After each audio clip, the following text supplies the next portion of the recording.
Le kiosque d'Europe 1 et toutes ses plumes, Marion Calais pour les régions, Jean-Philippe Ballas pour Le Monde Entier, la presse internationale, Axel de Tarlet pour la une de l'Écho et Eva Rock qui regarde la télé. Bonjour à tous. Bonjour Thomas. Oh, good morning. Lundi. International, worldwide. On commence avec vos quotidiens nationaux. Une surprise ce matin, pas un seul ne fait sa une sur les événements du week-end à Sivins. Libération, par exemple, fait de la politique. Pourquoi la gauche peut mourir? Entre les sociolibéraux, les antilibéraux, les conservateurs de gauche, les écologistes centristes, les socio-écologistes alternatifs, si ça existe, le peuple de gauche est désormais une famille décomposée, écrit Libé. Politique encore dans Aujourd'hui en France, qui s'intéresse au grand désarroi des socialistes. Un bon point pour les banques françaises. C'est cette fois la une des Échos, ravis de constater que nos banques sont les bonnes élèves de l'Europe. Et puis toujours à propos des banques et toujours dans les Échos, on retiendra ce matin cette interview de Wolfgang Schäuble, le ministre des Finances allemand. Le secret bancaire n'a plus sa place, dit-il une fois pour toutes. Quant au Figaro, il s'inquiète pour le président américain, la grande solitude d'Obama à l'approche des élections de mi-mandat. C'est à la une et ce sera le 4 novembre, ces élections de mi-mandat. Le Figaro décrit un président isolé et critiqué. Décidément, ces temps-ci, les mi-mandats ne sont faciles pour personne. À la une des régions, Marion Calais, quelles sont dans la presse régionale les unes les plus marquantes ce matin? D'abord, une bonne nouvelle pour commencer la semaine. Soleil et chaleur toute la semaine prévoit la République des Pyrénées. 25 degrés hier et la météo clémente des derniers jours va encore se poursuivre. Au moins, dit le journal, jusqu'à vendredi prochain. Dans l'Union de Reims, la campagne, petit paradis fiscal. Parfois, dit le quotidien, il suffit d'aller habiter hors de la ville pour payer beaucoup moins d'impôts locaux. Moins local, les élections législatives en une de l'Est républicain, un vote sans euphorie. Seuls environ 60% des électeurs se sont rendus aux urnes. Premier résultat attendu aujourd'hui. Les législatives en Tunisie En Tunisie, autant pour moi. Ça, oui. L'histoire qui vous a le plus intéressé, Marion, on la trouve dans Ouest France ce matin quand Google a besoin d'une société rennaise. Qui a dit que les entreprises françaises n'étaient pas inventives? Ça, c'est pas Axel de Tarlet qui dira ça. Non, en tout cas, celui qui a dit ça, il a tort. La preuve avec la société AMA, 45 salariés, qui vient d'être certifié par le géant américain pour développer ces Google Glass, principalement pour un développement à fin médical. Exactement, Axel, ces lunettes intelligence, exactement, qui permettent de filmer, d'afficher, d'envoyer des images en temps réel. Le patron de l'entreprise, spécialisé au départ dans les jeux vidéo, d'expliquer dans le journal: si par exemple un hôpital américain veut développer des applications via ces lunettes, eh bien Google les orientera vers nous, parce que cette petite société, elle a été choisie, elle fait partie des 10 certifiés très récemment par Google. Il y avait des centaines de candidates. Des contacts ont donc été établis avec l'Allemagne, avec des CHU à travers le monde. Il faut dire qu'en février dernier, grâce à ces lunettes équipées d'un logiciel de la société rennaise, un chirurgien breton avait pu opérer devant une dizaine de médecins japonais. Eux étaient au Japon, à 10 000 km de là. Génial. Ça ouvre forcément des perspectives. Et le patron de cette société d'expliquer qu'aujourd'hui, il recrute un nouvel ingénieur par semaine et c'est loin d'être fini. Bravo, cette entreprise rennaise à l'honneur dans Ouest France ce matin. La presse internationale avec Jean-Philippe Ballas. Donc, ce matin, la Grande-Bretagne. Il y a une histoire, Jean-Philippe, qui ressemble à un roman d'espionnage avec même un bébé, un agent infiltré. Bref, c'est du cinéma, on dirait. Mais non, c'est la vraie vie. Absolument. Quand les espions font leur mea culpa, une histoire incroyable racontée par le Guardian avec le témoignage accablant d'une jeune femme trahie par le père de son enfant. Vous allez comprendre. Nous sommes dans les années 80. Jackie, nous l'appellerons Jackie, a 22 ans. Elle est activiste dans un groupe de défense de l'environnement et des animaux. Elle va y rencontrer dans ce groupe un homme aux cheveux longs, charmant, charismatique, dit-elle.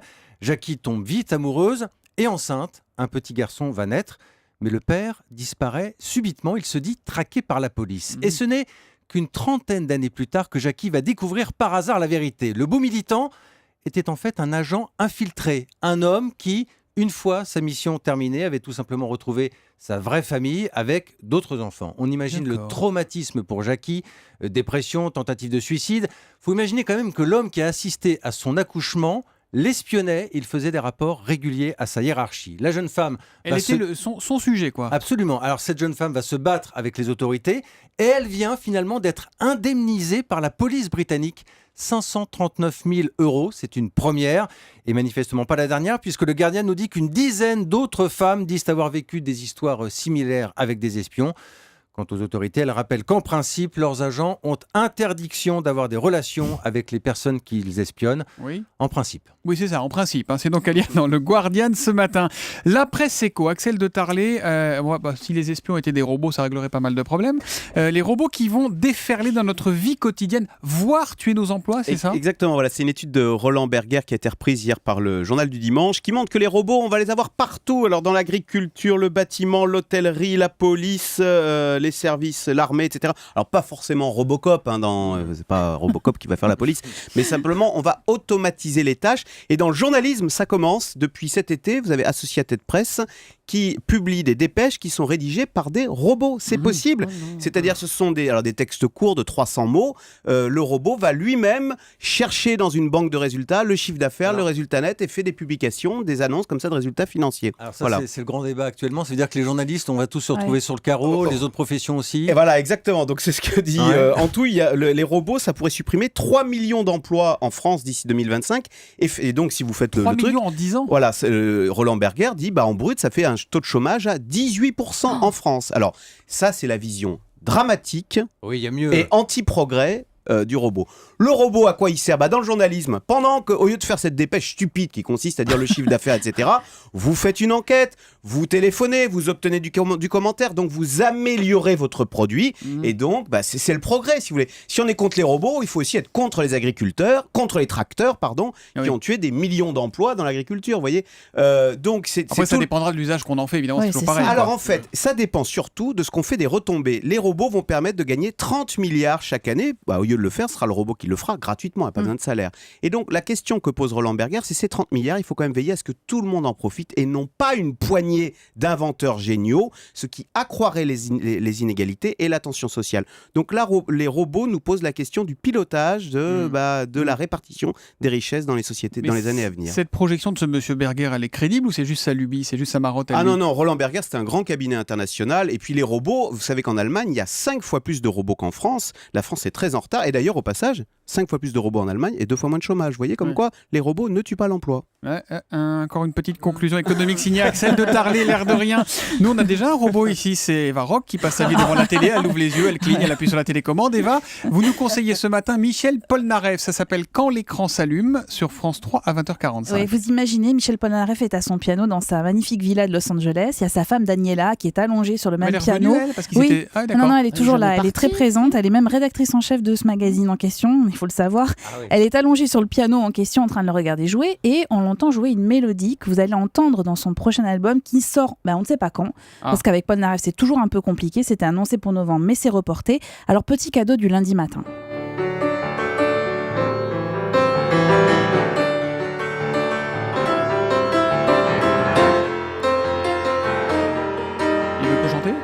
Non, il chantera pas là sur cet extrait-là, mais c'est une des mélodies que vous allez entendre. Et il y a une fille allongée sur le piano. Il y a une fille allongée sur le piano, dans une grande combinaison bleue, c'est sa femme en l'occurrence. Alors le documentaire est quelque peu hagiographique, c'est un euphémisme, il faut l'avouer, mais Polnareff répond quand même à un grand nombre d'interrogations.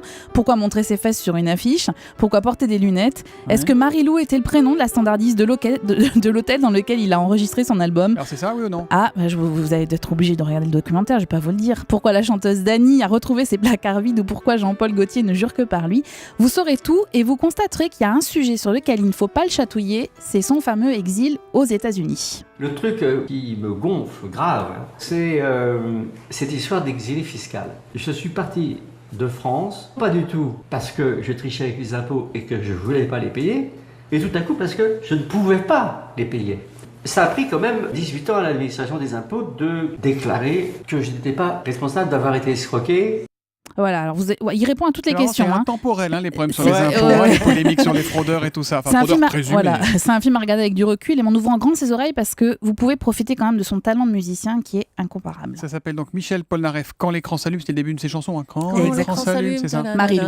Goodbye Marie-Lou. France 3 à 20h45. On est d'accord que Daniela, c'était sa femme avec qui il a eu un enfant qui n'est pas vraiment son enfant. Voilà, exactement, mais elle est là et on le voit avec le petit garçon qui est très très mignon d'ailleurs. Mais qui lui ressemble pas logiquement. Qui lui ressemble pas trop, non. Ouais, ce qui est logique. Rideau sur le kiosque. Il a des lunettes ou pas ? Non, pas de rideau lunettes. alors. Hop, on passe par en dessous. Hop, on ferme.